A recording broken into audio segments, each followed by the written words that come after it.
pledge allegiance to the flag of the United States of America and to the republic for which it stands, one nation, under God, indivisible, with liberty and justice for all. Madam Chair, do you have the roll? Madam Clerk, yeah. Our first order of business is the election of a board chair. Would any board member like to make a motion? Mr. Henderson, I would like to move that Juan Diego Wade be our board chair. Second. All in favor, say aye. Aye. Any opposed? Congratulations. Congratulations. All right, Thank you. You accept? Yes, I do accept, and I'm honored to. Speech. I'm honored to serve you again over the next year. Nominated you. And we'll get right to the agenda, which is the election of a vice chair. Do we have any nominations for vice chair? Mr. Chair, I would like to propose a motion for Sherry Kraft, Dr. Sherry Kraft, to be vice chair. Second. Second.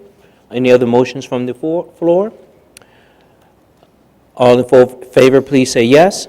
Yes. All opposed, please say no. Thank you, Lisa. And speaking of Lisa, welcome to the board, Lisa. You're getting right into it. Look forward to working with you over the next 4 years, and as well with you, Sherry, over the next 2. And with you. Maybe, yeah. So. Jim, the appointment of the... Right. Mr. Chair, members of the board, I would like to nominate Ms. Leslie Thacker as clerk and Ms. Jennifer Herring as deputy clerk. A motion? Would any member like to make a motion? Move that. Okay. Second? Any opposed? I second.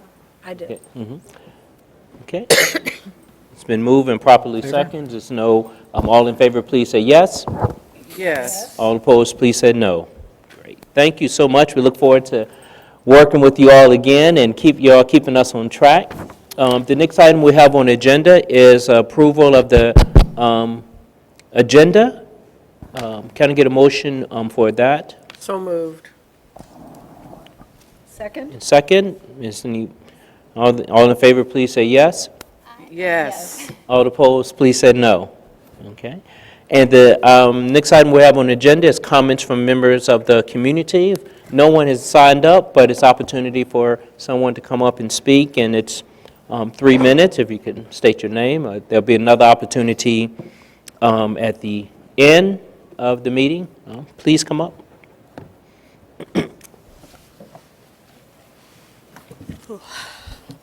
Hello, good afternoon. Good afternoon. My name is LaShandra Bryson Mortzberger, and my daughter is currently a student at one of the elementary schools here in Charlottesville. And I wanted to talk today because earlier I reached out after there was the school lockdown.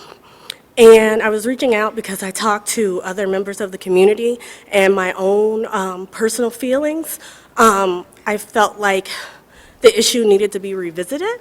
I had proposed that perhaps there could be a safety officer in all of the elementary schools, permanently or temporarily, while we're still in the national spotlight with the statue and the rally and then the threat. And I also felt like after talking to the police department that when the issues, it says that the issue has been resolved, but from what I understand, that just means it's still an ongoing FBI investigation because there aren't any further details except that it's resolved. And I was initially deterred because when I talked to the police department, they indicated that it would cost, I think, $350,000 to $400,000 for the additional officers, and I was thinking maybe it's not in the budget, but the council was able to find $350,000 for the HEPE report, so that made me feel like there should be some contingency funding, and it's budget time now, so I wanted to put it back on the table, and sorry. Yeah, I felt like it was important to bring it back up and talk about it again, and not just safety officers in the school, but the outlying safety concerns where some of the elementary schools don't have the same entrance buzz system or how the doors lock, just the safety issues in the school in general, I felt like needed to be revisited and kind of got glossed over too quick for me. And I think that was it. And I know there is some issues in the community with police officers maybe being at the elementary schools. And I just wanted to say I thought it would be a great opportunity for community policing so that the safety officers in the school could also patrol the communities where there are safety officers in the school. They could participate with like opening the doors and helping kids get into classes or get into the school in the morning. And so I just wanted to bring up the safety officers as well as any other outstanding safety matters that we can address sooner rather than later. Thank you very much for bringing this to our attention, and you know, we're here to make decisions, but the primary decisions that we have to do is the safety of our students, and this issue came up at a meeting recently that we had here at the high school. The whole, you know, safety issues and some of these things were brought up, and we are going to kind of look at it holistically during the budget process and what works and what doesn't. So I appreciate your input, and I know sometimes the police, they, you know, some information they can't tell you for, you know, reasons, and not that we know it everything ourselves, but I appreciate you letting us know that information, and we have taken those notes as well, and we have our first work session next Saturday, so we'll bring it up. Any other comments on that particular topic? That's a big one, so I just want to bring it to see if anyone had anything. I think it's just important to know that the elementary schools are, like, they're on a schedule of getting the buzzer system to all the schools, and I actually just can't remember which ones. Yeah. I thought we were going to take care of all of the schools Yeah. this year. Yeah, actually. Right, but, is that I here? yeah, we're looking at, you know, she was only not talking about that, but personnel as well, so, Yeah, I mean, just in terms of the buzzer system. yeah. Maybe Kim can give us an update, sure. I don't know, actually, is that okay, Juan? Yeah. So, not all of the schools have the buzzer systems yet. The campus-style schools do not, but the ones that don't, we're still evaluating and trying to figure out what the best way to get those implemented are. But I know Clark, Venable, and they just got their doors put in to actually provide that scenario where you come in and there's a set of doors that prevent you from going straight through to the school. Not every school has a different layout, but like Greenbrier's layout's fairly different than everyone else's. So different considerations at each building, but it's definitely still an ongoing process, and I'd be more than happy. I really appreciated your comments. I really appreciated the comments, and I'd be happy to talk more about those areas. So thank you. Thank you. Are there other comments from the community? I feel like we need to go jogging. Yeah, they're not cold there. But, the next item we have on the agenda are public comments for the 2018-2019 budget. Would anyone like to speak on that? If not, we're going to go ahead and roll into the public comment for the facilities and capacity review that we're going through now. We're having meetings to look at our capacity issues at all of our schools, and we have a meeting on the 23rd. That's going to be at Mount Zion Church, and then we have one on the 31st. You can always contact the school system. We're taking input online, and you know, if you see us in the street, you can let us know as well. So we really want to get the public input on this on this topic. We're going to go now to board comments. Any board member want to start? Nadia, I'll start with you. Nadia is our student representative. She's a senior here at Charlottesville High School. Okay. Lisa? I just want to say It has to be green. No, just No. press. You have to press it. It has to be green. Turn it on. There you go. I have no comment. Did you have something? It's not working. There it went. I just wanted to say thank you to everybody for your support thus far, and I look forward to working with everybody and serving on the school board. I don't have any comment right now. Okay, thank you. Sherry? Sorry for coughing, but I'll try to control it.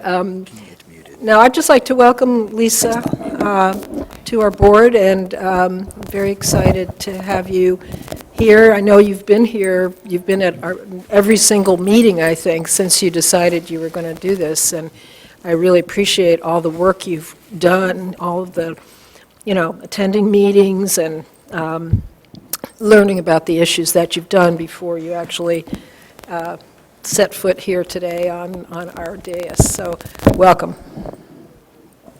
No, Mr. Chair. I just want to say welcome to Lisa, too. I know we've been on the Special Education Advisory Committee for years together, so this is really a pleasure to work with you in this capacity now. Welcome. Okay. The next item on the agenda is the adoption of the consent agenda item, and may I get a motion to approve that, or if you want items to be pulled out, please let us know. I move that we approve the consent agenda. Second. Okay, it's been moved and properly second. Any additions or changes or anything to be pulled out of the consent agenda? If not, all in favor, please say yes. Yes. All opposed, please say no.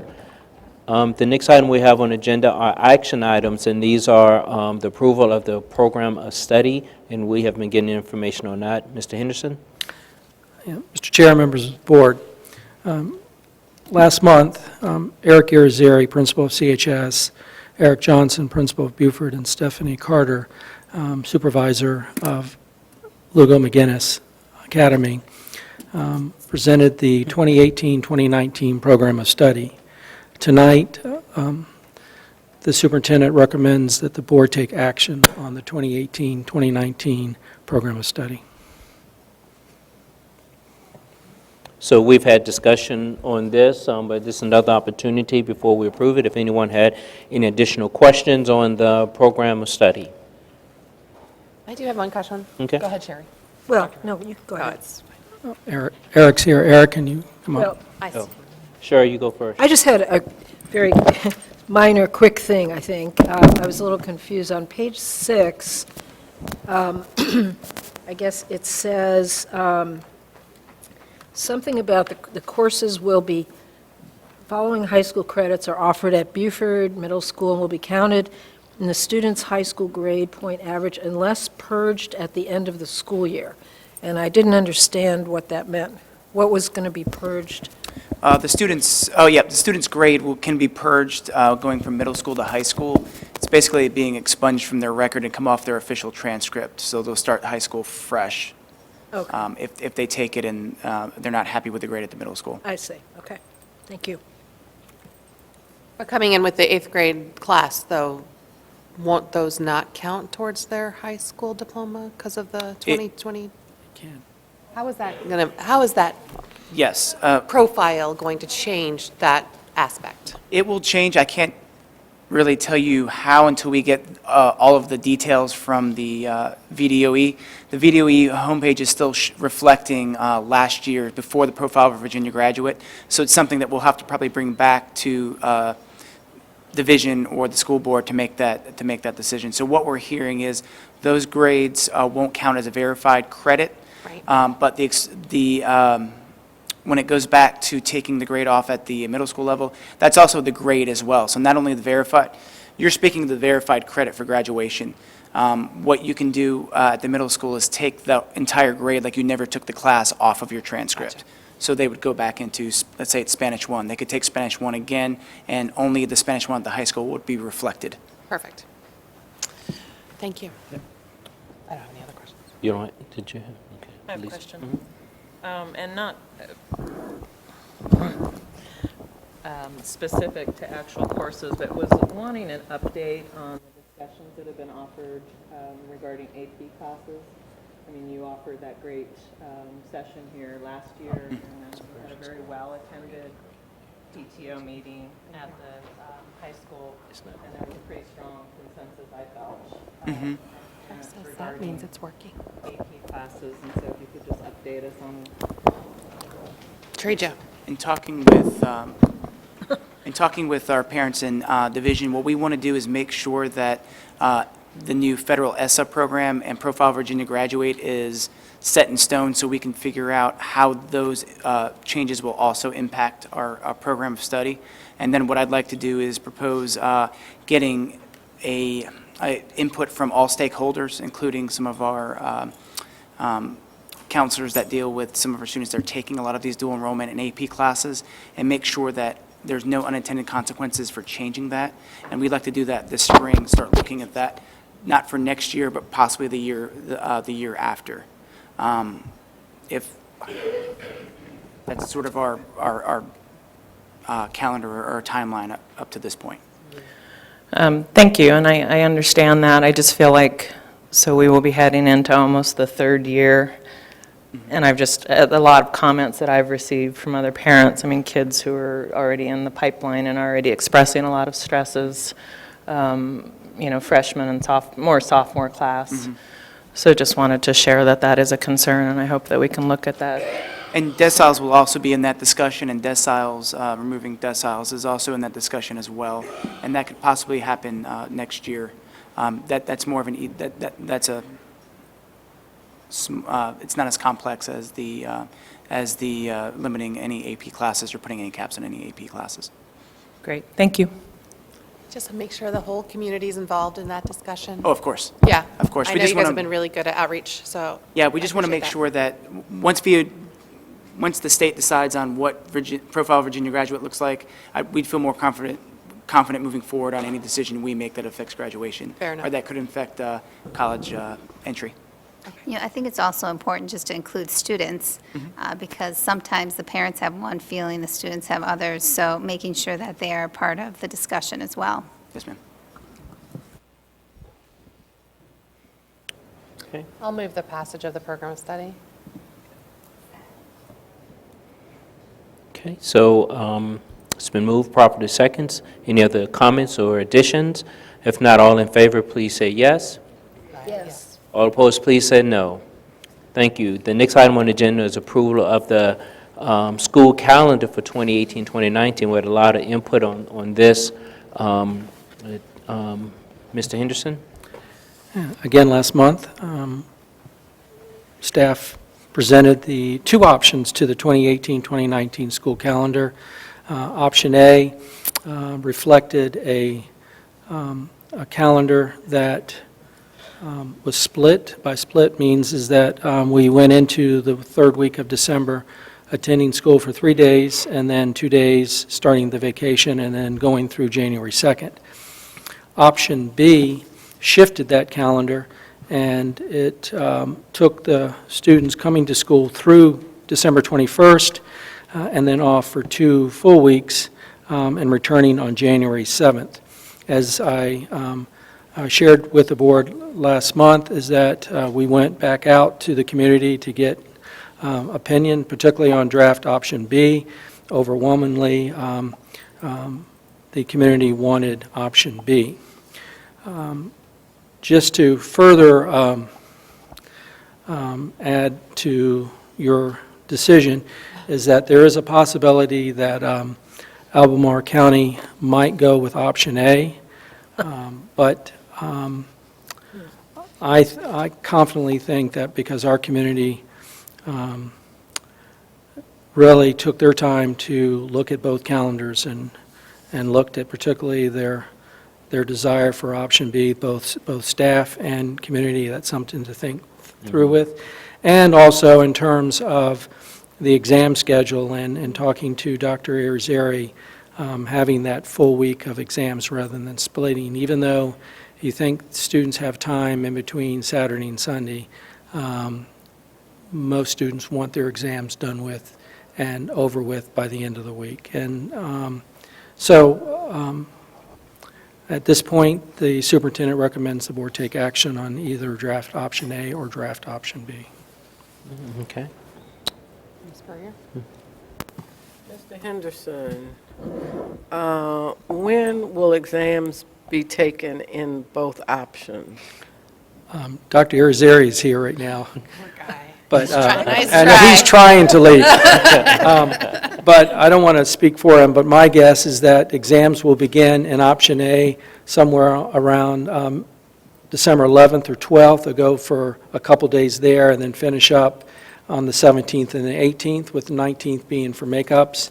And in draft option B, the exams will begin on December 17th and end on December 20th, with possibly 21 being a makeup or an extra day to do the Okay, so exams. it's pretty much going to mirror what it did this year then? Option You know A. what I mean? If we went with option A, yes, ma'am. Okay, and if we go with B, we have the whole week of the 17th of December to get it all in.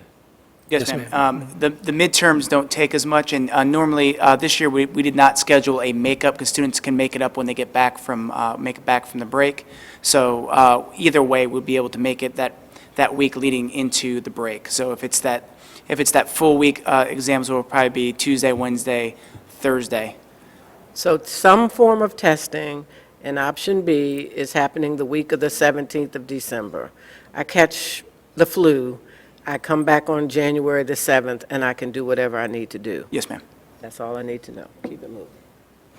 Thank you. I'm just curious, if you don't mind me putting you on the spot, how do you feel about these two options? Do you have any, You Like are putting me pedagogically? on the spot. But he's used Yeah, to that. I just have not, so one is that the students would go for 3 days. I'm just going to do You know, whatever they tell me you to go do. for 3 days, and then and come back for only 2 days. Either way, we'll deliver quality instruction to all of our students and get our exams in as well. I don't have a major opinion either way on that. Okay. So I'm wondering, who was the community that was overwhelmingly in favor of B? There were the surveys. Okay. Remember the parents? We did whole So lots of parents, surveys. mostly parents? I think we did staff as well, right? Affected by Yeah, you the did. schedule. Right. Just to be clear, when we completed our discussion with Albemarle County, there was a discussion that we would go with option A, though we knew that there might be further discussion with option B, and we indicated to Albemarle that we would like to go back out to the community. We did so, and normally when we do another survey on a calendar, we might get 100, 200. This particular time, we received over 1,000 comments through the survey, and with those, 75, 80% of those folks who completed the survey opted for option B. I think it's nice because it's 2 full weeks and it's not so broken up. Although I think it's nice to only have 2 days when you come back. Maybe our student has an opinion on this. So we did talk to students and see what they feel about it. This year, students, they were kind of split about how they felt about this year. There were, majority of students did like to have the entire week of exams and then just going off to the break, rather than having, a couple of exams, going for the weekend, and then coming back, taking the exams and going for the big break. Thank you. All right. Yes, well, it's, we were discussing it at dinner the other night as Gabby was about to come back to school, and I tried to tell her you had 3 weeks off, She wasn't buying it? She wasn't buying it. So, Yeah. any other comments on this? I would just like to move option B. Okay. Second. Okay, option B has been moved and properly second. Any other discussion? All in favor, please say yes. Yes. Yes. All opposed, please say no. Great. Thank you very much for working so hard. You'll start back in September again. Starting again. Yeah. And thank you to everyone that participated in the survey. there's a lot of people Because all of us up here may have varying opinions, so once again, we listen to the electorate. Yes. The people. The They next, elected us. the next item on the agenda is, for discussion, is the student and family engagement and early connections. Mr. Henderson? Yes, Mr. Chair, at this time, I would like Velvet Coleman to come on to the podium. Velvet is our coordinator for family engagement. She started the job, which was initiated by the board, and it began in August of this year, and she has been off and running, doing a superb job of not only working with the community in our neighborhoods, but also working with our principals and teachers in our buildings to help them engage with their parents. So at this time, we would like to give you an update on what she's been doing and what the program is bringing to the school division and to the community. Velvet. Good evening, Mr. Wade, all school board members, and Mr. Henderson. Good evening. It is a pleasure for me to serve as the Early Connections Pre-K-2 Student and Family Engagement Facilitator for Charlottesville City Schools and for our community. The vision of student and family engagement is to equip and empower parents by providing them the resources, information, and strategies they need to help their children be most successful in school through the establishment of active partnerships with families, schools, and the community. The vision is built upon beliefs that parents are the first and most important teachers of their children, and parents are eager to learn how to be actively engaged and involved in our child's education. Strong relationships between families, schools, and our community benefit us all. All of our efforts must be designed to improve student success. Parent outreach and student and family engagement can take a variety of different forms. Whether it is presenting at kindergarten camp or making home visits, the end goal is always to improve student success. So here's a list of some of the events that I participated in during 2017. Attended books on buses with the librarians. We stopped at different communities in our city. Attended open houses. Met at Friendship Court with Clark staff, and created a parent survey through an online Google document. Families responded by requesting information from reading strategies, behavior tips, to internet safety. During the month of September, Student and Family Engagement created an attendance awareness letter to emphasize that every school day counts. Also, bus stop meet and greets were established to meet families and build relationships while displaying and disseminating information to our families at bus stops. The information ranges from the importance of obtaining adequate sleep, reading daily, how to be successful in school, homework support, to healthy eating habits, and poison control information. In October, a math and literacy website handout was created as additional support for students for home usage.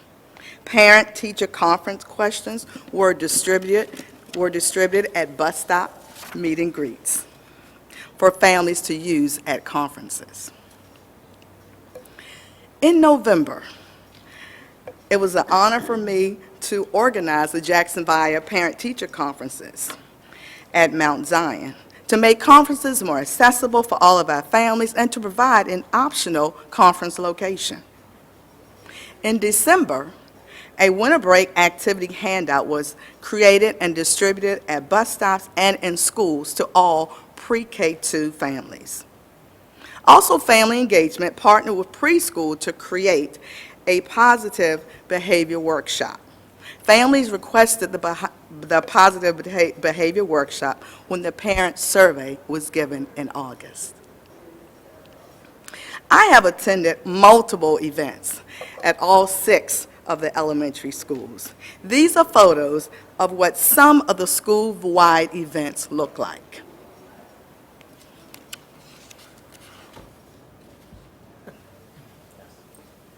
For some of our students, what happens before the school day starts and after it ends can be just as important, if not more important and impactful in the lives of our students as what happens during the school day. This is why community involvement and engagement in schools is such an important facet of the educational process. In Charlottesville, we are fortunate to have multiple active, caring, and skilled community partners, such as Ready Kids, United Way, Centera Martha Jefferson, City of Promise. Each of these have actively contributed time, materials, and expertise. But they are representative of many unnamed community partners that are available to our families. Many believe that the highest rate of student success occurs when three groups, families, schools, and their community partners are all collaborating for the future of our students. Strong working relationships with our community partners are critical to the progress and high achievement of our students. The following displays forms of parent outreach from July 2017 to December 2017. Workshops at community centers, bus stop meet and greets, and community events, to name a few. We will continue to serve our families and increase outreach.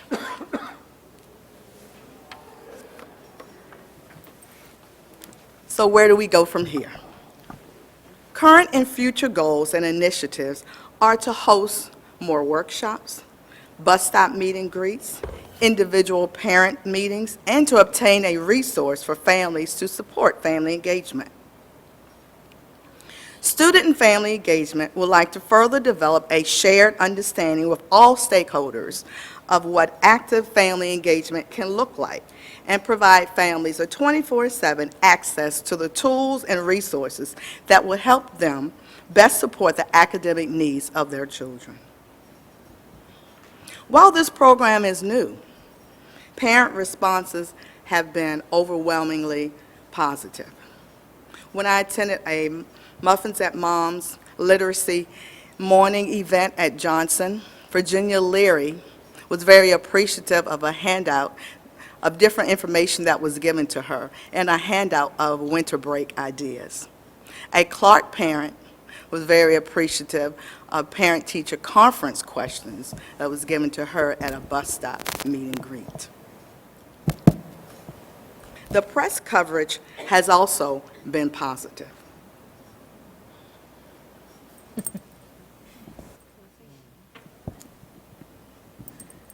I hope you will follow family engagement on Facebook or Twitter. Thank you for recognizing the need for a student and family engagement facilitator. Thank you. Wow. Thank you so much. I know I've just been hearing wonderful things about your efforts and your work, that you've been really busy. Sometimes it seems like you're in 2 or 3 places at a time, but you're definitely out there letting individuals know about, what services are available, how Charlottesville City Schools can help. And we're going to open it up for questions and comments from board members about this. Sherry? Well, I'm so thrilled that we have you, and thank you for everything that you look like you've been so busy. And my question is, after doing this for half a year, what is your sense of whether we have the right amount of resources directed toward family engagement, or do we need more? What do you think? Like, if you could just demand anything from us, what would you like to see? I would like to see a family engagement facilitator at each school. At each school? At each school. I am pre-K to 2nd grade. I would love to be pre-K to 4th, but I think I'm doing the best I can. Mm-hmm. And I could do 2 schools, I can do 3 schools. I am doing 6 schools, but the high school needs one. Beaufort needs one. That's my thought. Okay, so I know the early connections. I think that is definitely, great that we're starting there. And I'm doing the best that I can with my time and energy, and I'm in all the communities that I can be in, and we have 2 more workshops planned for next week. I have one next week at Greenstone, and I have one coming up soon at Friendship Court. And I'll even be at the bus stops, coat and all. Ooh. Right. Okay. So that's what I'm Okay. thinking. Amy? I'm just curious, what is the attendance at these community, like, you have 2 events next week. Actually, I would love to get a calendar of those events. What is the attendance? I guess it really Well, depends. it's starting small. The first one was held at West Haven, it was 5. Okay. And the next one was 7. But at the bus stop meet and greets, those are larger. I believe The that. first one that I had at Friendship Court, it was 7:30 in the morning. That was the most successful one. It's probably 35 or 40 Wow. families were out.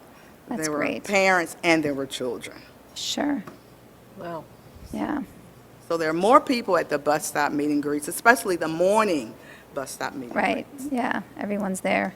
Yes. I wonder if, keeping that kind of information could be helpful for you, just in terms of planning out next year, what was more, and even hearing from the parents, which ones, I know I've gone to some of these where I get the information, and then when you take it home and you realize how great it is, I love how they reconnected with you. Maybe trying to, get them on a newsletter or something so that there's an easy way. I know Twitter and Facebook, of course, but I'm just trying to, help you to know what to do next year. I don't know if that's, I have brochures I've given to families. I have business cards. When I'm out, I'm always giving Yeah, families sure. information. And sometimes our families were not able to attend different events, and they would email me and ask for the information. And I would meet them, or they would come to me, and I would still make sure that they would get the information. actually, I think I saw that on there, that coming up with some kind of videos. I know on the preschool committee, we were talking about that, or was that the Title I? I'm getting confused on the committees I'm on, but we were talking, actually, it was the Title I committee that we were discussing making small videos for Yes. parents. Yes. Because it's so easy. I do it all the time. If I have a moment, I check out something on YouTube or a webinar, so maybe that'd be a way to expand. Yes, that was the thought of Yeah. what's next, Yeah. what's coming. Let's just go on the other side of the spectrum, though, for those of us who are not going to do that. Because one of the things that I get so much communication from the school division. And one of them, is from y'all, and I'm great. It's a high priority for the school board to have family engagement. So am really grateful for this report. So, but it's just like streamlining data is also important, and getting multiple emails from the principals and from teachers and from whomever is engaged with my child's education. It's just like, I worry about overload. So that's where I get So Jennifer and I have multiple children, so we are experiencing this all the time. In fact, I would actually just could you put the grade on it when you send it home, because I don't know who it's from. I do think there is a concern with that, but I also think the flip side of that is not communicating enough. True. And I think the parents can decide what is, But streamlining it through the principal perhaps, or Yeah. something like that would be really great. And I know our principal tries to send it home with right. her announcements as well, but it just gets lost, and there's just a lot of clutter. I know. Well, Worry about my that. understanding of what the priority here is to actually build relationships with these families who may not have a lot of other resources at their disposal to learn these things, and to really focus on different ways that they can interact with their children. And, so I think that's important to keep in mind. I know that that's probably not true of We you are not guys. the people who are, But, I think the program's for. there are families in our system who don't have a lot of other resources, and I think it's the relationship and the trust, the building of trust, that will make a difference with them. And I see how great you are at that. Yes, I'm able to model strategies with the families. I have given them books, alphabet flashcards, number flashcards, different games. So I've also read to the group And I've talked about the setting, the characters, to do a book walk, and how we read to students in our classrooms. So I'm encouraging them to, just to talk to their children. And so a lot of different things we're talking about, things they can do in their homes. But I guess you're saying you need more of you out there to be doing this. So I'm hoping that everybody's listening. Yes, yes. I mean, do you have any sense from, I thought it was great, I think it's a great idea to do the parent-teacher conference, like kind of workshop about like what you need to get out of these parent-teacher conferences. So did you get any feedback from those discussions?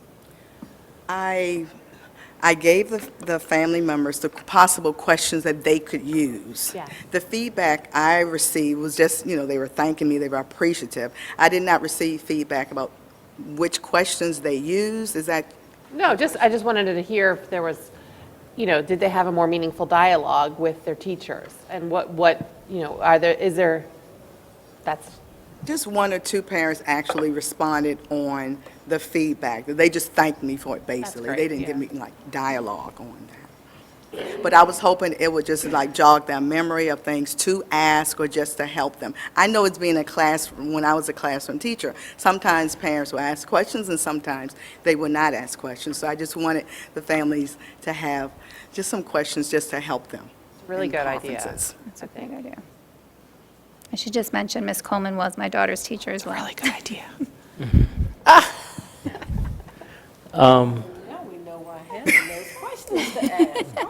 So, Velvet, I'm looking at, you had 65 face-to-face, you had 10 bus stop meet and greets, you had 73, all these different connections with the public. Can you just kind of help us, out of all of those, one or two that just really kind of stuck out with you over the first, semester of the school year? Well, the parent who thanked me for the questions, because I saw her at Friendship Court, and I said, "Hello, how are you?"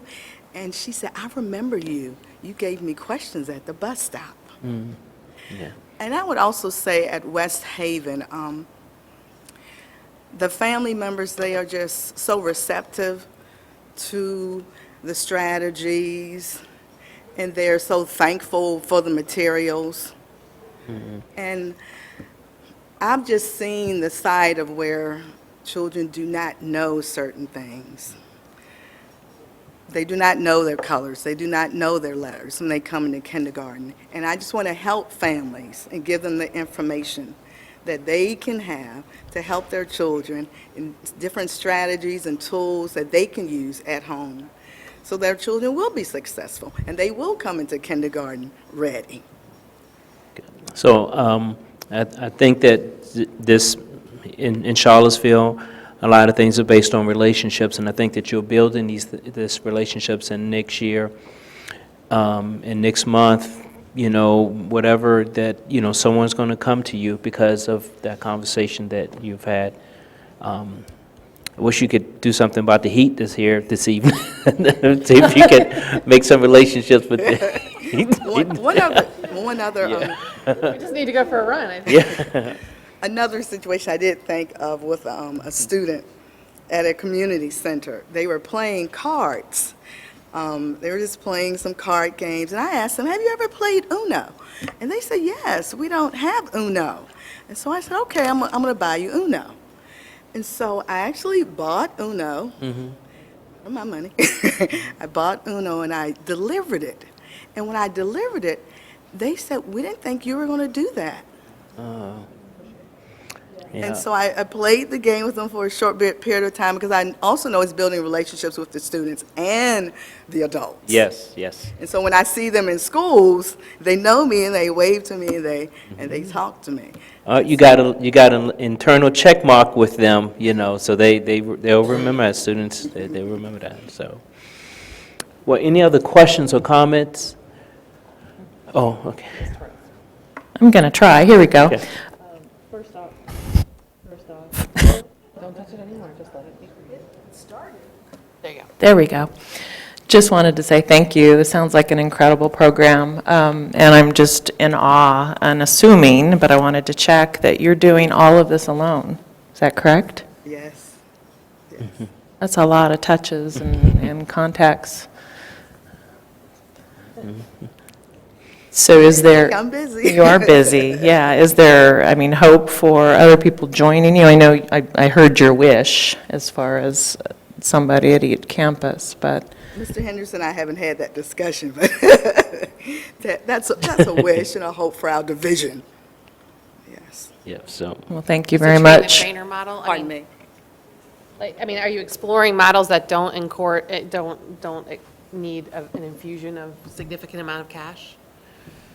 Like a train the trainer model, like training parents how to engage other parents, like people who don't show up necessarily, but who are their neighbors, things like this? Oh, yes, we will ask other parents to invite their neighbor to come to the workshops. And we know all people do not speak English, and some speak it better than others, and so they're also helping their neighbors in that way. Thank you. okay. Thank you so much. Keep up the good work. Thank you. Get back to my agenda. Okay. It is really getting cold in here. The next item on the agenda is the budget, 2018-2019 budget update.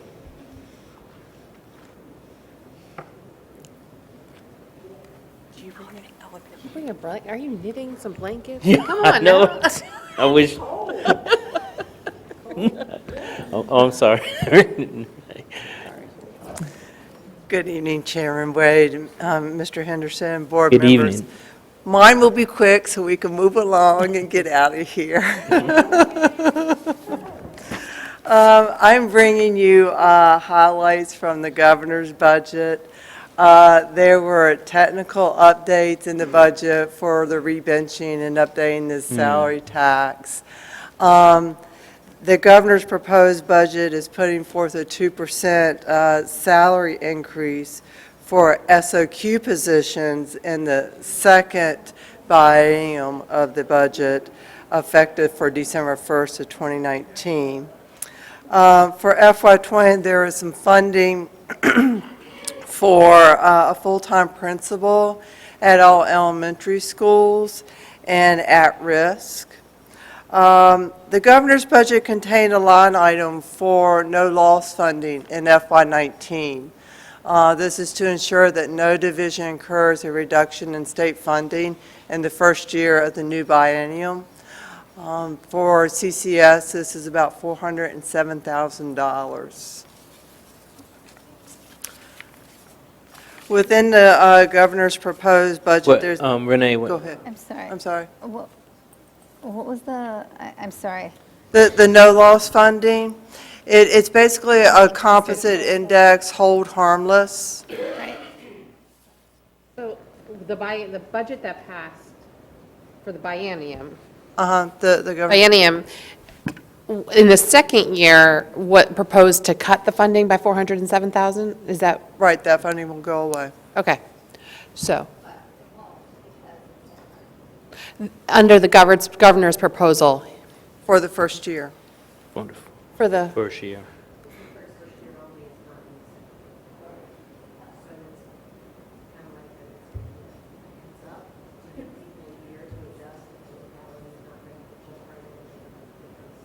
okay, so just to be clear, we're going to a biennium, like a new biennium this year, is that right?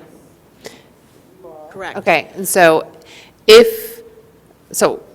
I don't understand where the 400,000 is. So, and the state has done this before. The hold harmless money is when they do re-benchmarking and there's a new LCI, and there are some locations that are quote-unquote winners. Gotcha. And some locations are on the flip side of that. And when they put in hold harmless money like this, I mean, we can do the calculations, and we did. In fact, the estimates we provided of what the LCI impact would be were right in the neighborhood of $470,000. And if you look at the numbers, which are on the next slide when we get there, anyway, the governor's office, the governor had the State Department of Ed do calculations based on their enrollment projections, not ours, theirs, And this number doesn't change when we change our ADM projections in the calc tool, but what they did is in the context of putting together the overall proposal for the first year of the biennium, so just for 19, not for 20, they put this fixed line item in of what they anticipate would help with that transition with the LCI. And the words that are on the slide, that's a quote from the memo that explains what the funding is intended for. Well, that's good. That's a good thing. It is. And wouldn't, like, is the LCI, I mean, isn't the LCI calculated regularly? And so, Updated every 2 years, okay. looking backwards 2 years, yes. I see. Thank you.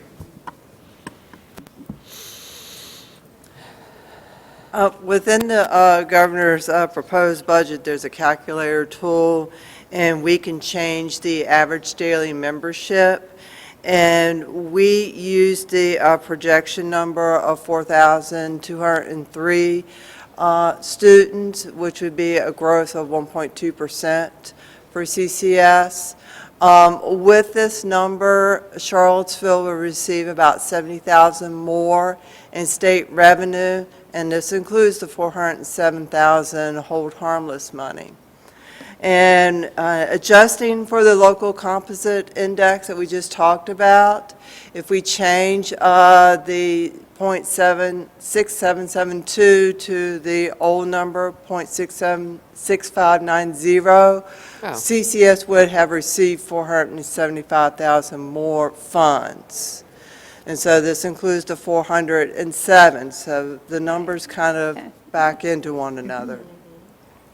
So the key takeaway from this is what we're going to be watching is this 407,000 hold harmless money that the governor has in their proposed budget as we go forward.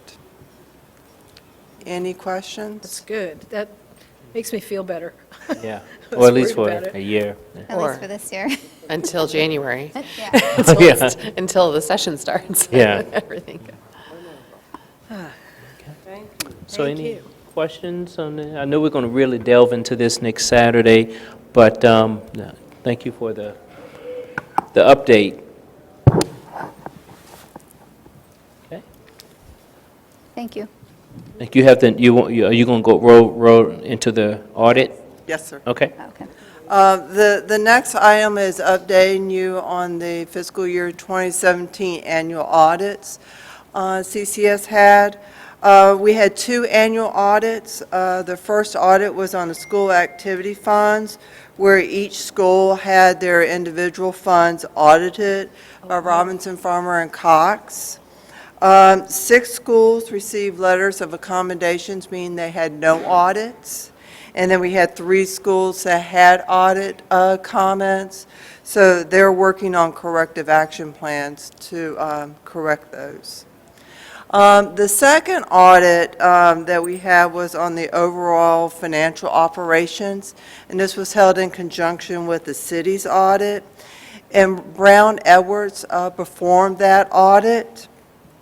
And John Elridge, the partner in the firm, met with the audit committee on December 14th, an hour before we had the budget work session, to present to the audit committee no audit findings, and that we had a clean audit as far as the schools were concerned, and the city overall, too. So the 3 schools that, oh, sorry. Yep. Go ahead. With the 3 schools that had comments, what were the range of comments? How many? What was it? Can you give us some background on that? Was there any school board member on the audit committee, like, that dealt with, that's what I was wondering, 'cause aren't we? The audit committee consisted of Adam Hastings and Ned Mickey. Oh, well, We're that's both helpful. And, and just Brown Edwards came to the audit committee. We didn't have Robinson Farmer. Was that for the elementary schools too? Were they on that? Yeah, she said there's 9 schools. Okay. And Dr. Atkins, myself, and Renee, that's who we do, and at the meetings, it's a good hour covering all the different audit results. We do have 2 different audit firms. When you, the comments that so there are two different audits, the big audit with the city, which is over the very large budget, and then the activity fund audits are over those school checkbooks, so you will, the fundraising money, the in and out money that comes in for specific purposes, goes out for specific purposes, and it's called fund accounting. You got to talk louder or into that thing. I'm sorry, yeah. Oh, that's That makes a great. big difference. That helps. So the comments were in line with the type of comments we've had in the past. A lot of it has to do with the timing of getting money deposited. Sometimes there are guidelines for that. What were some of the other comments? There was Teachers' receipts. teachers doing the receipts in a timely manner. So it's not all things that's under the direct control of the bookkeeper. They're things that we tend to harp on year after year. I will tell you that in the 4 years I've been here, this was the most clean audits we've had yet. Great. And I have to give credit. We have Tony Shiflett, who's going around. He's a bookkeeper for Buford, but it was increased so that he could provide support to elementary bookkeepers, because elementary bookkeepers have a special challenge. If you've ever been in the front office of an elementary school, and this is true in any school division, they're expected to be that accounting, detailed, fiscal person, while they are the person on the front lines with that phone and every visitor that comes up to that office, every child that comes up to that office. And it takes a special person to be great at that front office piece and also really good at that back office and constantly shifting gears between the two.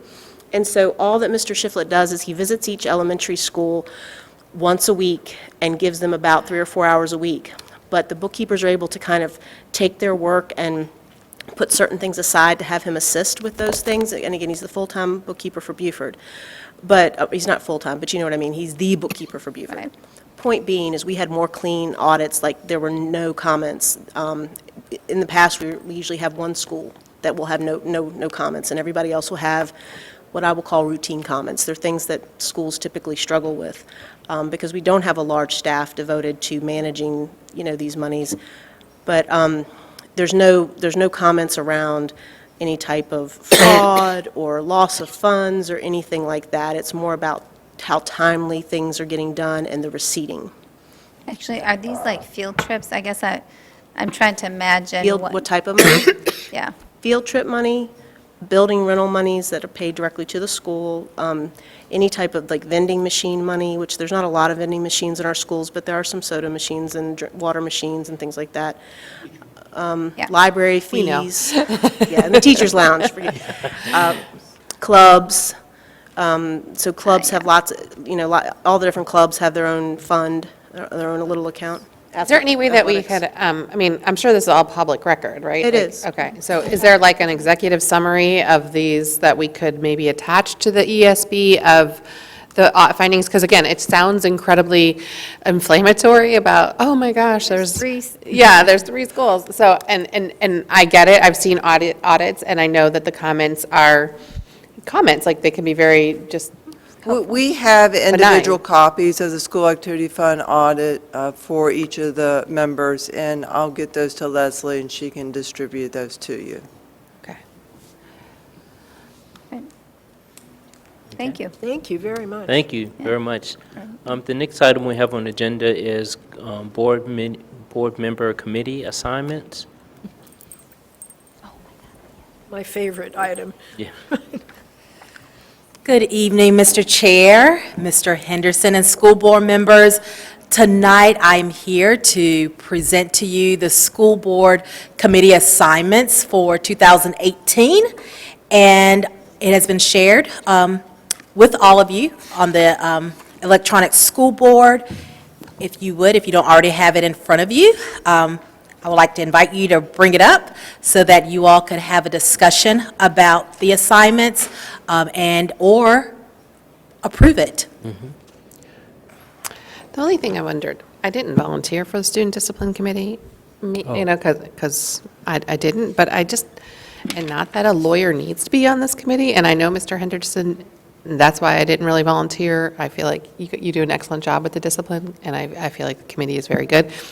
But I just wonder if, I don't know, with the loss of Ned, if there is a room for an attorney on the discipline committee. But I don't actually want to be on it. I just maybe as an alternate, but I don't really want to be on it. Yeah, I mean, I think that you certainly can be one of the alternatives on it, because I think at the last meeting, 3 of us at least two of us were alternatives, and I wasn't even on the list, as who they could get. Oh, yeah, that's So I right. think that it's good to have as many people on there as possible, because sometimes meetings get called in short notice, and it gives Leslie maybe some more options sometimes. Maybe we're all alternates, except for the three original, three Yeah. committee members. Yeah. I can say, like, I've been on it for a while, and, I don't think it's it's not like an absolute. No, It's clearly. certainly helpful, but I would say with that when I first got on the board, I asked if we could maybe have a training about, and I ended up doing it on my own with, Training for this committee? with Bob Garrity on restorative justice. That was when we had that Healthy Schools, Yes, whatever the yes. grant was, and I thought it was extremely helpful. So, I mean, I know Lee and I have been doing it. 6 years, maybe? 6 years ago. back. So, I know Lee and I have been doing it for a while, but I don't think it's a bad idea to have, it's like, just like the parent-teacher conference questions, it's really good. Yeah, I think also the stability of the committee is actually really benefits Yeah, I think- students I think and the that is true, faculty too. as well. So that's why I think, and your expertise in the field is very helpful. So Yeah, I absolutely. I think it would be helpful maybe as alternates, that me and Juan could be listed as alternates underneath Mr. Hastings. With everybody, yeah.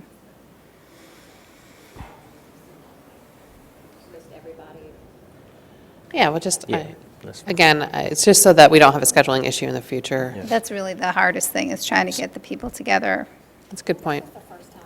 Yeah. yeah, in a while. Yeah, it was right before Yeah. break. I'm wondering, are there any committees that actually don't exist anymore on this list?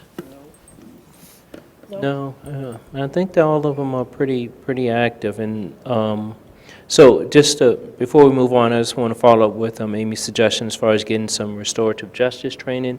So, Ms. Tennyson, if you could just make note to talk with Rose about, see if that's something maybe we could at some point incorporate or get some information on that. And as far as the active, I'm sure, I've been working to assign these things over the last month or so, and it seems like, all of them are active or have some level of activity with them, so I don't think it's any. Is it, I'm just wondering if it's okay that nobody else was with you on the class? I think, do we need two people? Well, Is it I part of think the- last year when there was a lot of Right, there was a lot of changes with it, I think it was good, we may not be doing that again this year. It was definitely good to have Ned and I on there, but I think that, I I mean, think I it can things be a little on it bit too calmer. if you need, that's. Just what I'm saying. appoint somebody if you can't maybe Yeah, be there, yeah. somebody, Yeah. So, send it. You can put my name, if you want. I know Yeah, that, I noticed that nobody else yeah. offered. I would really like us to just give a little, tiny thing after the meeting to just share out with the board. I know we sometimes do that, just, Yeah, after the meetings, if yeah. there's any major issues or, I think it would be good for us to do that. And I think that that's what the board comments period is supposed to be for, Yeah. to talk about our meetings. I think if we can just make a note to be a little bit more deliberate about, those kind of committee meetings, I think it's important we do that. With that in mind, Dr. King, can you quickly run down for the public, just read off these committees? Yes, sir, no problem. You don't have to read the board members, just read the committee so that the public will know. Can I just make one note? I'm sorry, that, I don't think I'm going to be an alternate member of the CIP, because there was two members. Yeah. And then there was an alternate yeah, just to clarify. Right.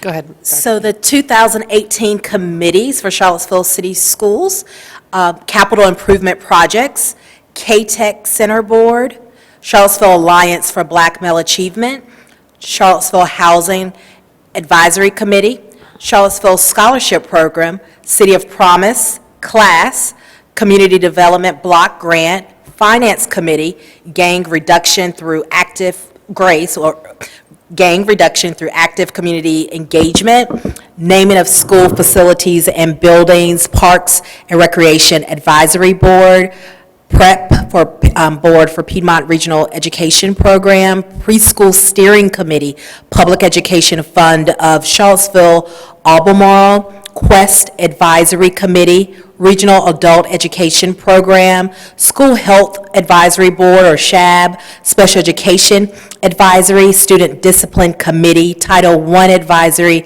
and the Virginia School Board Association Delegate.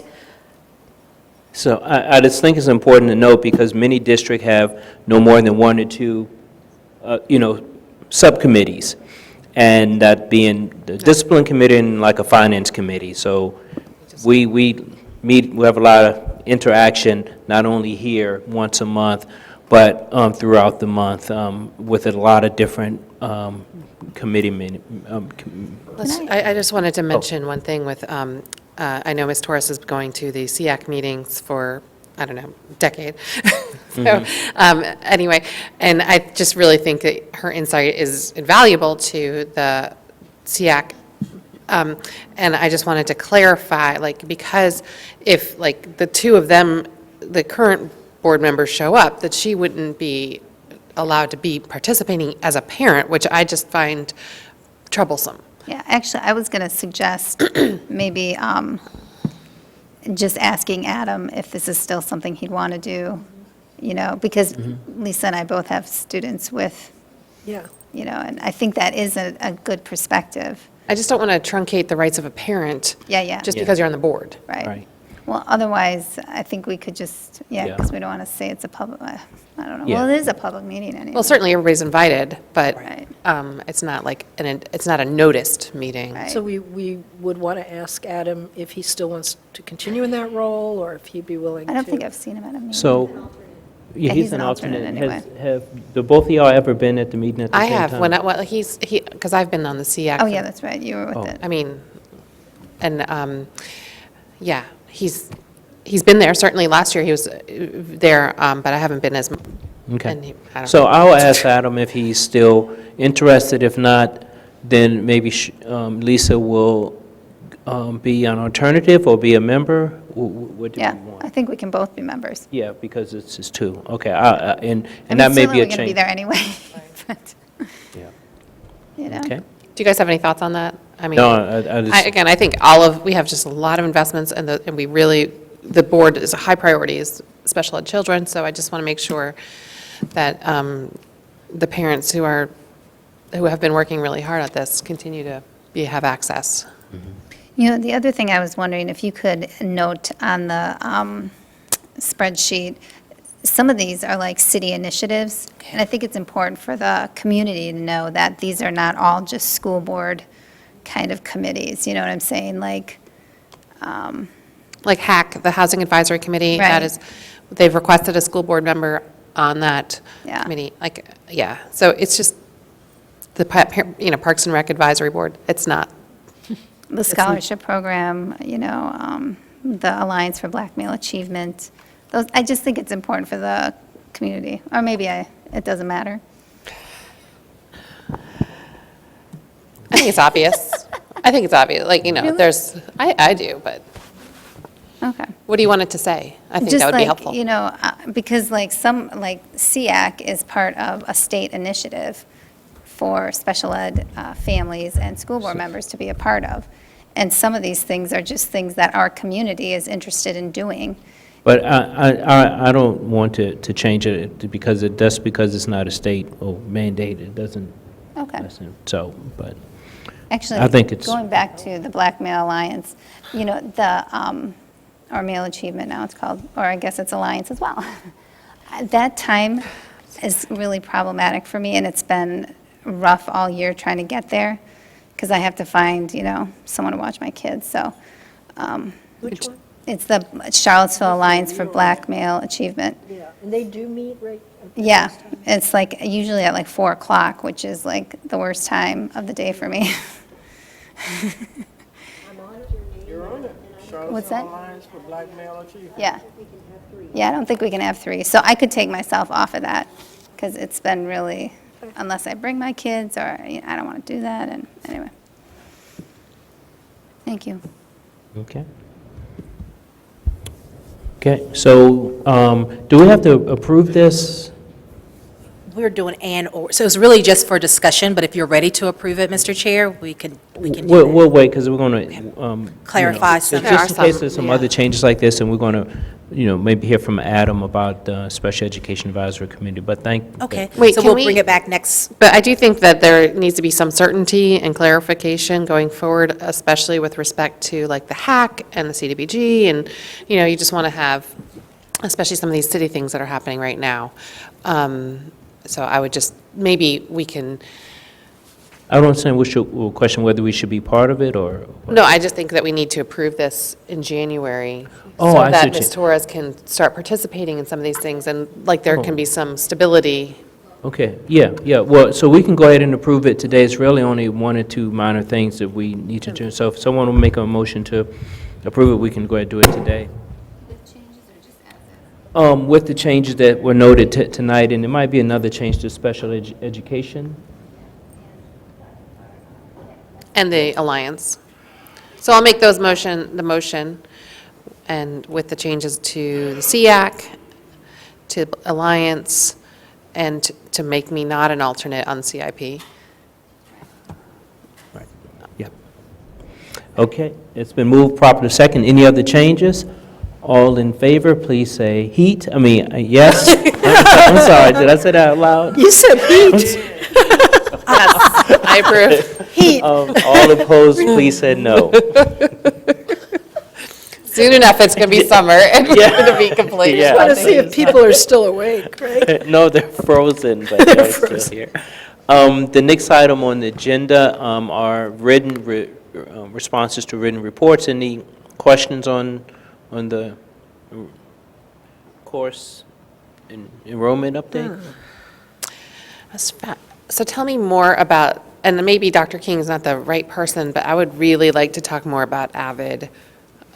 Just seemed like there was a significant drop in the AVID participation. I'm not 100% sure why, and I just want to know if there's something that we need to be doing differently, or if there's, what's going on there? Maybe it's just Well, I don't if know you what look, it is.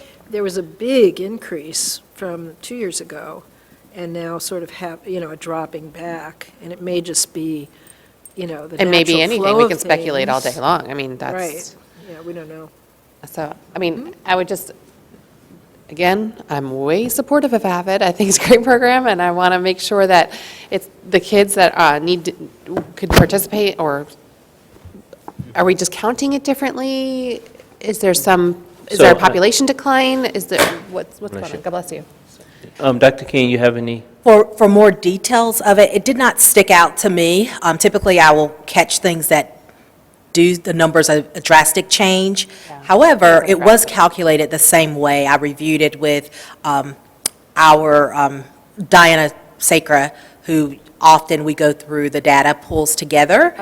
So we did use the same format that we used, or formula we used last year, but I will follow up with the high school as well as with Beaufort, just there may be an explanation, and if I will add that to the follow-up and get that sent out to the school board members. I What- thought, oh, sorry.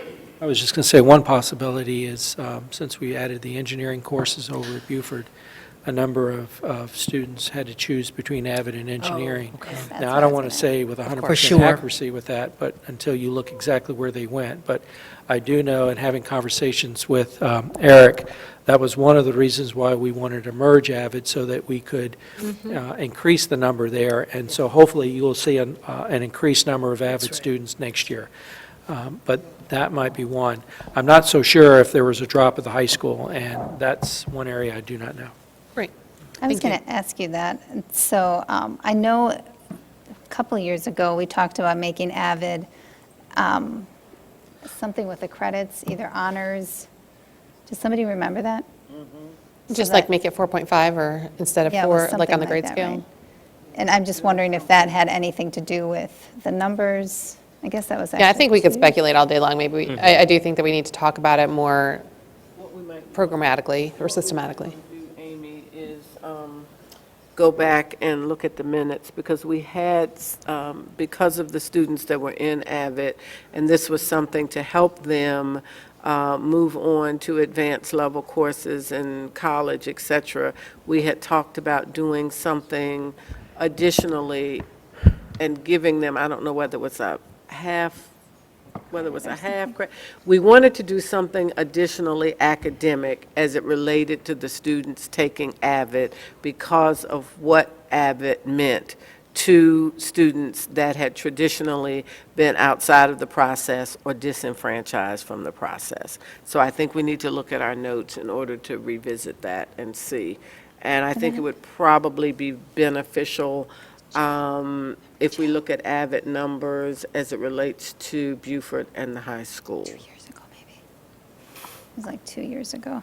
Any other It questions or might have comments? been, yeah, it might have been, Amy, 18 to 24 months ago. Can I just ask why, it's very interesting, this report, and, I don't want to talk about, 2 to 10 or 12 or 15 students' difference. So I'm curious, A, why we get this report, and B, what we're trying to do with these numbers. Does anybody on the board know? So I think that this is a response from many years ago where I'm not sure if all the board members here or on here, requested this information from staff. That's my recollection. I think what we were trying to track was to see if, all the gap groups, all the minority students, like what were their totals of enrolling in these courses, particularly AVID, because that was something that we were paying extra for. That was new. I think the same with WALK. We were just trying to see, are Yeah. people participating? Is there some, if they're not, what can we do to? Honors courses, too, in Yep, the high school. honors dual enrollment. Yeah, but at this point, I wonder, because even now, we have this unleveled classes in 9th grade. I mean, how much of these policy decisions are affecting those numbers? And is that the intended consequence of that? I can't really see that with this report. What is it that you would like to see? Well, What is it that's here that's giving you pause, or what is it that's here that you think needs to be expanded upon? I think that's the question. Well, I think the AVID, but for example, we have a very positive increase in honors participation among just kind of across the board. Like our honors participation looks really good. I'm just kind of looking at the 2017-18 unduplicated numbers. It's a really, how is that number, and how does that number being affected by our policy decisions? Well, actually, I would argue the reason these numbers are higher is because we have implemented things where we have our upperclassmen mentoring our younger students and helping them choose classes and, but maybe I'm wrong. Actually, I think asking the student here. Yeah, I agree with Jennifer that if we're going to receive these reports, I think it's really helpful for us to be clear about, what are the discussion points and sort of why are we looking at these and what's important about them now.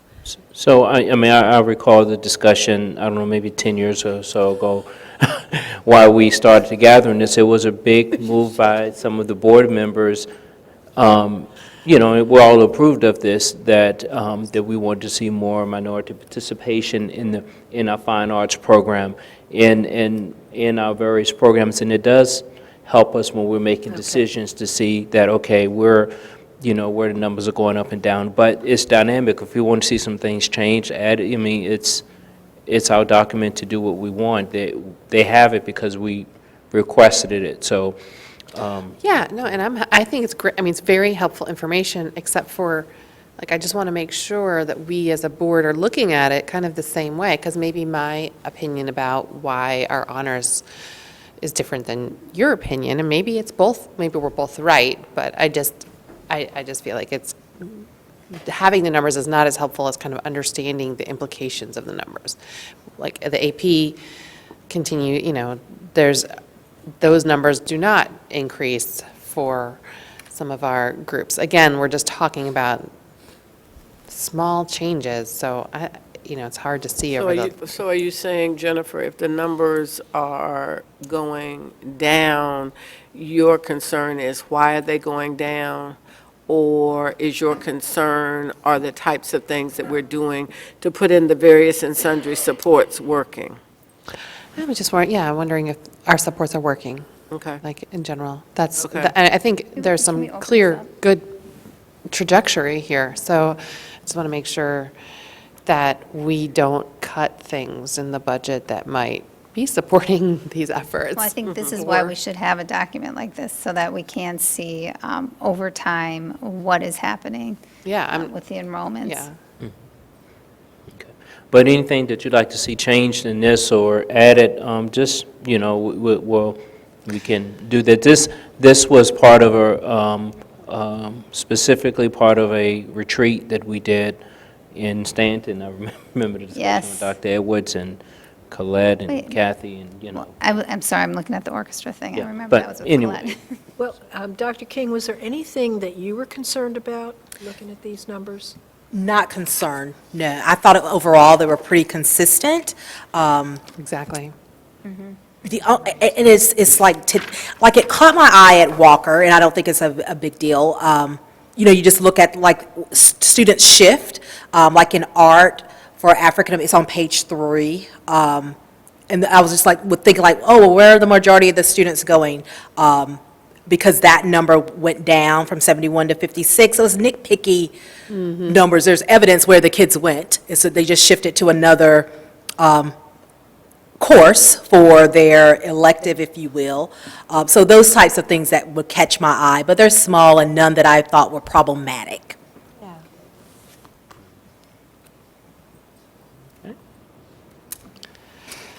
Thank you for this. Okay. Yeah. So just to clarify, do I follow up about the drop in enrollment impact with AVID?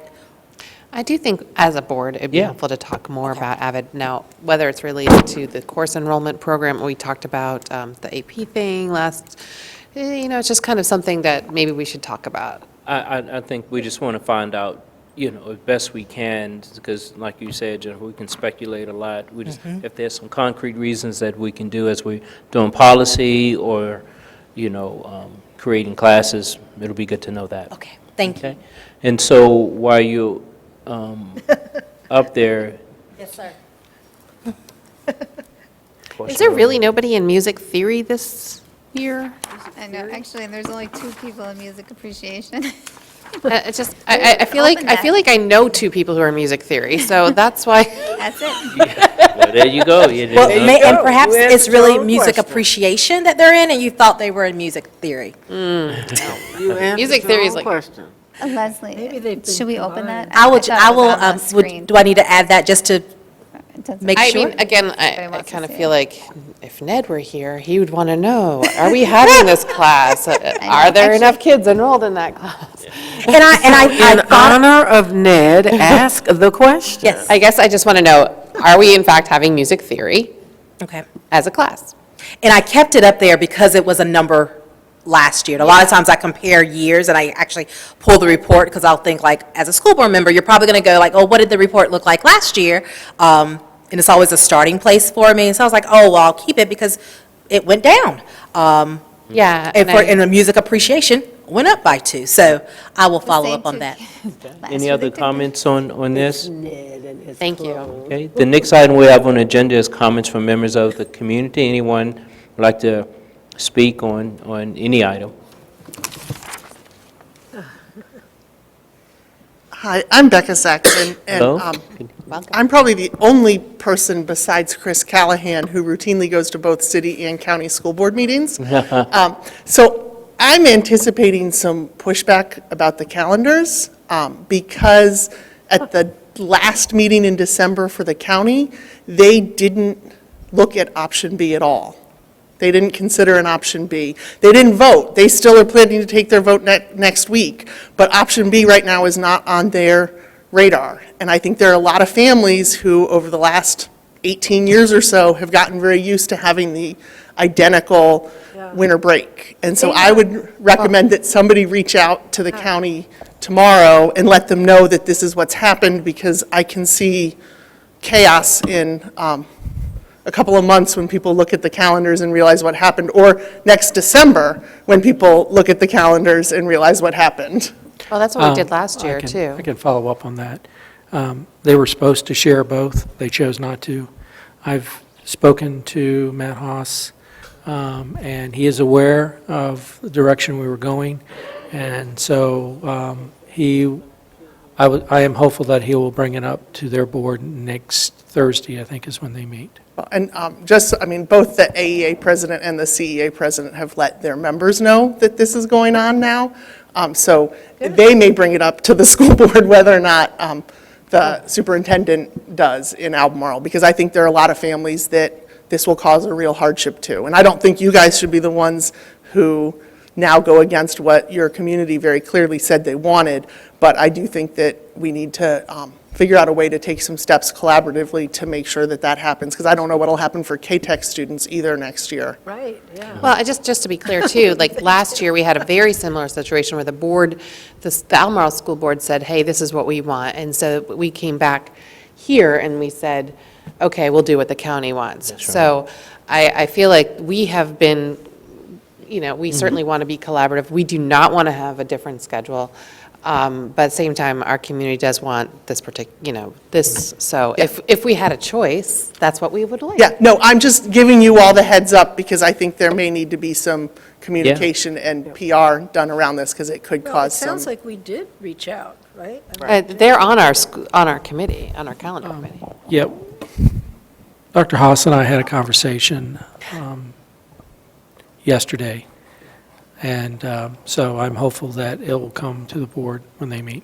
Okay, great, thank you. We're hoping that option B will Prevail. will prevail. Plan B, we're Either aware way. of that. And Thank then you. we- Are Our there kids other- will be And served. we must remember, often we share joint services, and our school division is open and theirs is closed, and we have to make accommodations accordingly, so. Thank you. Hi, Good Jessica evening. Taylor, CEA President, proud teacher at Clark Elementary. I just wanted to address, Jennifer, what you were asking about the information that Velvet gave out to parents. I was actually the teacher that parent conferenced with when she had that set of questions. Great. Was that And so I just wanted to give you a little feedback about That'd be that great, experience. So I've been teaching with the Charlottesville City Schools since 1997. And so I've had parents from, I know, the gravy, right? From, Friendship Court and West, from all over. Yeah. And I have to say, I've had conferences with UVA parents, well-educated parents, the whole gamut. And this was one of the few conferences that I can honestly say that a parent who I knew came from Friendship Court or a more difficult situation felt empowered to be talking to me about their child. Was asking very well-thought-out questions, would reference the sheet, think about it, ask me the question. It was a different level of conversation. And I could tell that for her, it made a difference. And so the work that Velvet's doing, I think, is really important for a parent to be able to come and feel that kind of equality. I don't often see it. So I was really pleased for her and pleased for her child. So I just thought, you might want to have that Definitely. that feedback. Thank you. So, That's of very course. Great to hear. Thank you. It really is.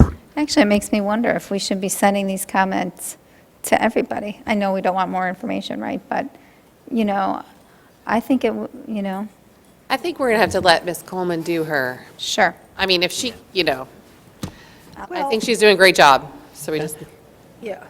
Are there other comments from the community? If not, we have opportunity for board comments. I'll start with you, Amy. I meant to mention that Dr. Atkins and I were both appointed to the Transition Committee on Pre-K-12 Education for the Governor-elect Northam. The meeting was over break, and they came up with 6 kind of big categories to discuss for this new administration. But it's all in draft form right now, so I think that'll be coming out in maybe 2 weeks. So we can share back some of the initiatives they're thinking of doing. It's great to have two. That's great. Thank you for doing that. Sherry? No comments. Jennifer? I just really want to say thank you to all of the chaperones and teachers for making us look really good, and the students who made us look really good in London, for, you know, our band who was there for the New Year's Day parade.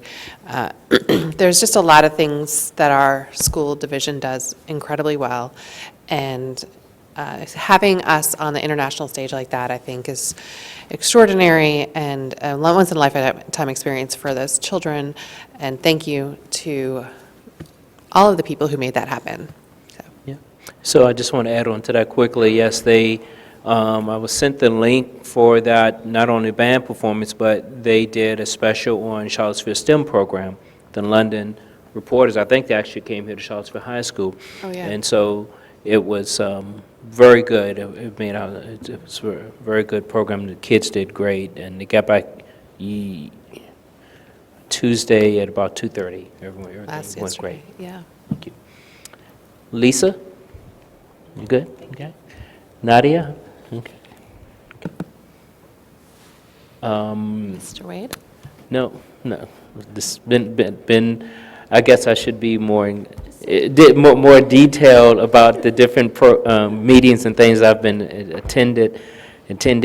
But you know, in light of our health and I'll speed us along and ask Dr. King if we had anything to add up before the work session. Wait, is Mr. Henderson? Is there a superintendent's report? But I would like to say something. I just want to remind the community that Charleston City School will be opening 2 hours late tomorrow due to the chill advisory that was issued by the National Weather Service and cool temperatures. So we will open 2 hours late tomorrow. And now we understand why, because it's freezing in here. In a timely fashion, because the email and the phone message, I don't know about the text message, were all sent and received by 2 o'clock today. Mm-hmm. Yeah. Dr. King? Yes, sir. I will be following up, the two requests, following up about music theory. Is it that it was offered and no one enrolled? To verify that, and then possible impacts of AVID declining enrollment. Okay. Is there anything that I've missed? All right. Thank you. I don't think so. I just want to list the upcoming meetings. January 13th, I mentioned we were having a work session on the budget at 8:30 at Walker. On the 25th, we're having a school budget meeting at 4 o'clock at K-Tech Center. And on February 1st, we're having a school board meeting here at the high school. And on February 6th, we're having another budget work session at Beaufort Middle School at 4 p.m. And on the 15th, we're having a budget approval meeting here at 5 o'clock in the library. There being no objections, we stand adjourned. Actually, I have a quick question. I'm sorry. I haven't written that we have a budget meeting on at Clark on Monday. Oh, yeah. Okay. Sorry. Yep. Yeah. Thank you.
attendance have been crazy.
Pizza back there. I'm still hungry. I know, maybe There's a lot of pizza, but I don't know what, maybe we ate it. Or maybe it's back there.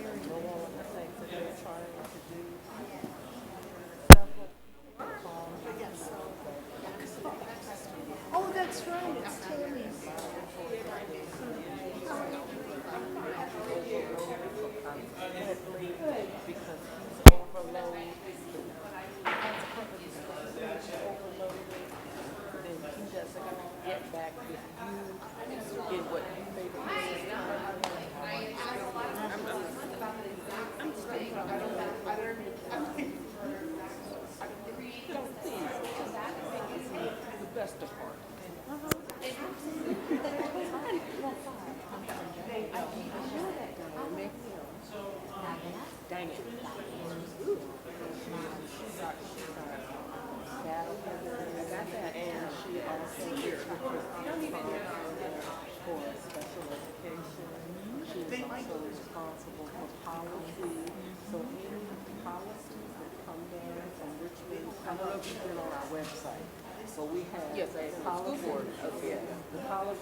Oh, everybody's got it. Yes, it's going on, and the weather's crazy. Yeah.